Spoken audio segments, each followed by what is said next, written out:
Ya, halo guys. Jadi kita hari ini berada di lingkungan kampus UM, ya, tepatnya di Pascasarjana. Nyoba kita hari ini untuk mewawancarai salah satu mahasiswa yang sok sibuk ya mungkin ya. Jadi coba langsung saja kita, itu di sana ada tuh. Ayo lanjut.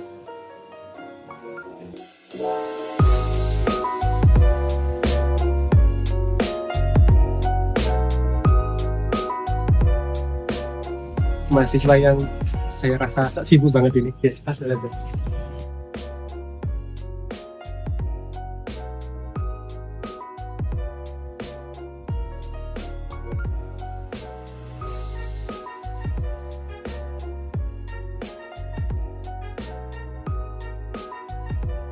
Halo Mas, Oh iya, gimana Mas? lagi apa ini Mas? Ini lagi ngerjain tugas santai. Tugas apa itu? Tugas filosofi pendidikan Indonesia. Mahasiswa PPG ya? Iya. Iya, betul Mas. Gimana Mas? Kebetulan nih, boleh tanya-tanya nggak Mas ini? Boleh tentu saja boleh. Oke. Silakan. Bentar saya taruh dulu. Jadi gini Mas, ngomong-ngomong, menurut Mas ini perspektif pendidikan Indonesia menurut Ganjar Dewantor itu seperti apa? Ya, ngomongin soal filosofi pendidikan, nggak lepas dari pendidikan di Indonesia ya Mas ya. Iya. Kalau ngomongin pendidikan, menurut perspektif Ganjar Dewantara itu kita ngomongin soal manusia merdeka. Jadi manusia merdeka itu menurut Ganjar Dewantara itu manusia yang mampu berdiri berdasarkan kekuatannya sendiri, baik secara lahir maupun batin, tanpa bersandar pada orang lain. Nah, untuk pendidikan sendiri itu menurut Ganjar Dewantara itu merupakan tempat tumbuhnya benih-benih kebudayaan. Dan kebudayaan sendiri juga Masnya tahu kalau kebudayaan itu merupakan sebuah instrumen adanya sebuah peradaban kemanusiaan seperti itu Mas. Jadi saya sendiri sebagai calon guru ya ini, calon guru profesional, kita harus bisa benar-benar memaknai filosofi pendidikan menurut Ganjar Dewantara. Jadi saya harus bisa memberikan ruang kebebasan kepada seluruh siswa saya untuk bisa menentukan arah pembelajaran atau arah tujuan hidupnya nanti, dan juga menentukan kebutuhan belajarnya sendiri seperti itu. Berarti lebih kayak siswa itu harus bisa mengenali potensi diri gitu. Betul sekali Mas, lebih mengenali potensi dirinya sendiri. Nah, berbicara mengenai filosofi ya, ini tidak jauh berbeda, tidak lepas dari soal potensi siswa. Nah, kalau di perspektifnya Ganjar Dewantara, guru itu sebagai fasilitator pendidikan, fasilitator belajar, itu harus bisa menuntun setiap siswanya untuk mencapai kodrat kehidupannya agar bisa selamat dalam mengarungi kehidupannya dan mencapai kebahagiaannya setinggi-tingginya seperti itu Mas. Jadi dalam perdebatan di filosofis pendidikan itu ada dua aliran yang berbeda.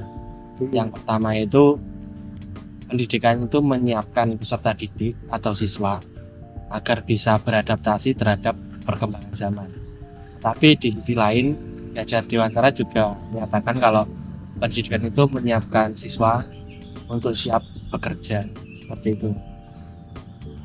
Jadi di Indonesia sendiri itu akhirnya mencari jalan tengahnya dengan menganut dua aliran yang berbeda tersebut, dengan mempersiapkan siswa untuk bisa beradaptasi dengan perkembangan zaman, itu bisa masuk ke sekolah umum atau kalau setingkat SMA itu SMA, dan aliran yang satu lagi untuk menyiapkan siswa agar siap kerja, karena kita dalam hidup kan butuh bekerja ya Mas. Karena kehidupan kita itu bisa menempuh pendidikan vokasi atau pendidikan kejuruan itu, pendidikan SMK. Nah, tadi kan kita sudah membahas tentang gagasan-gagasan dari Ganjar Dewantara tentang pendidikan di Indonesia gitu kan.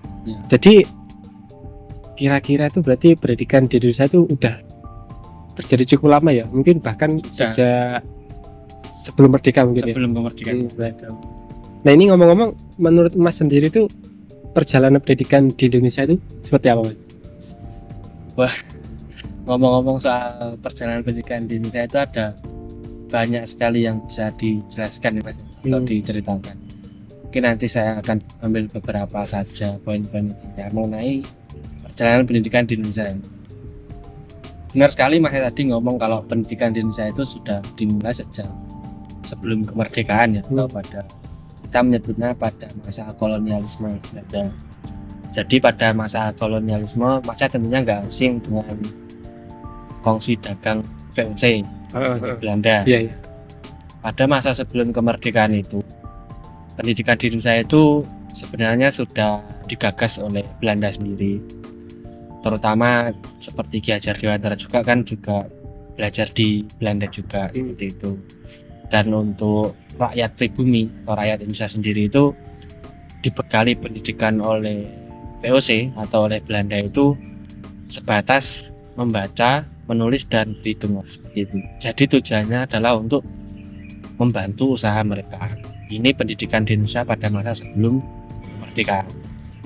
Nah, sekitar pada tahun 1920-an ketika Ki Hajar Dewantara itu sudah kembali ke Indonesia dan mulai sadar pentingnya pendidikan untuk rakyat Indonesia.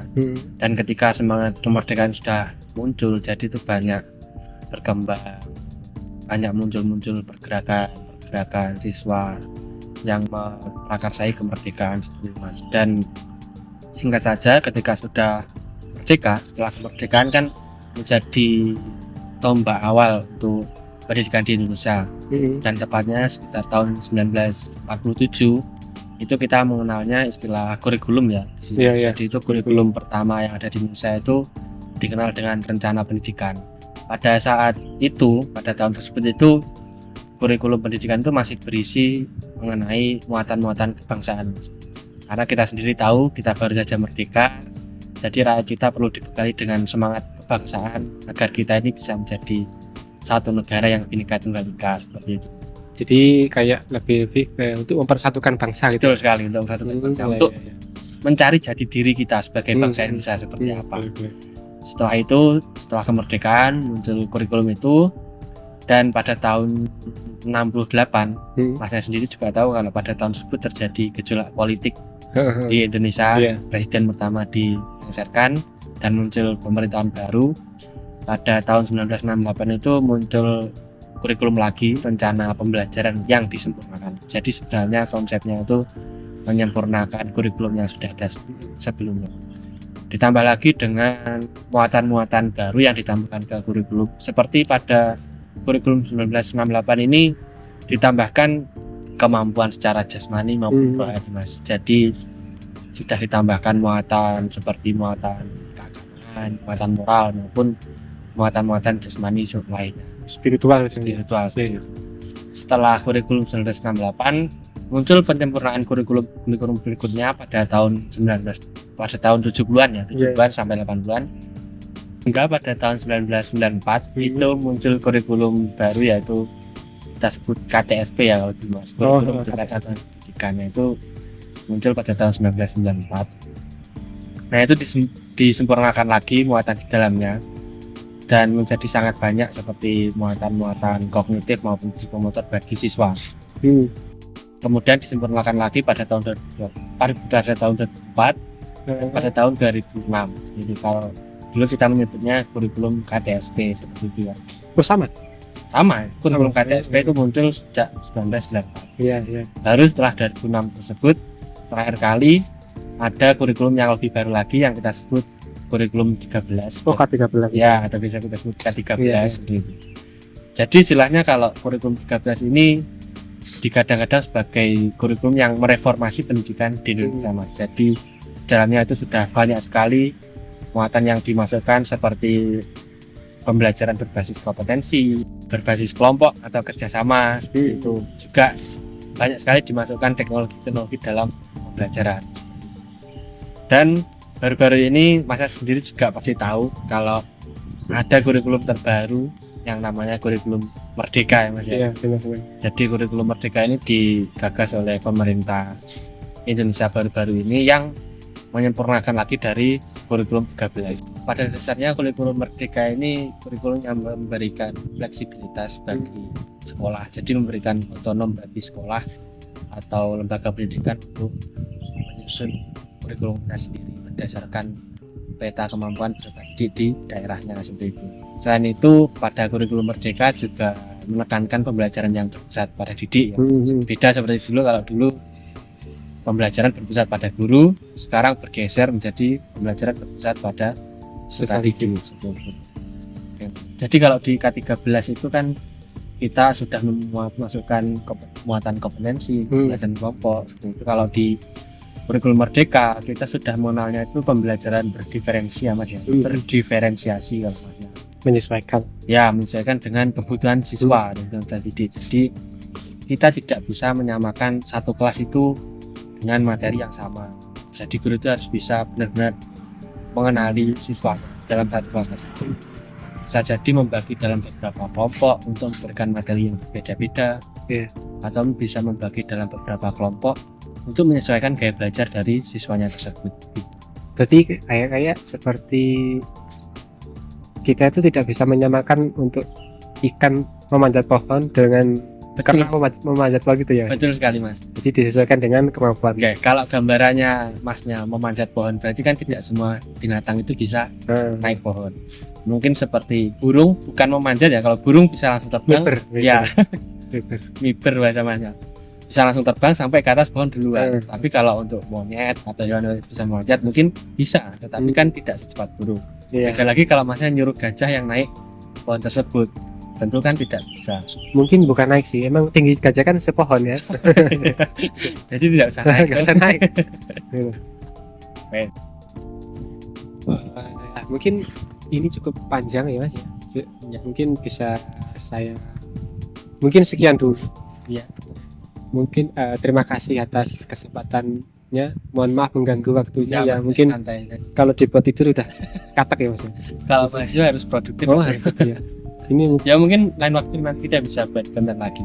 Kan ada banyak sekali pembahasan mengenai pendidikan. Ada habisnya kalau. Iya, banyak sih yang perlu dibahas sebenarnya.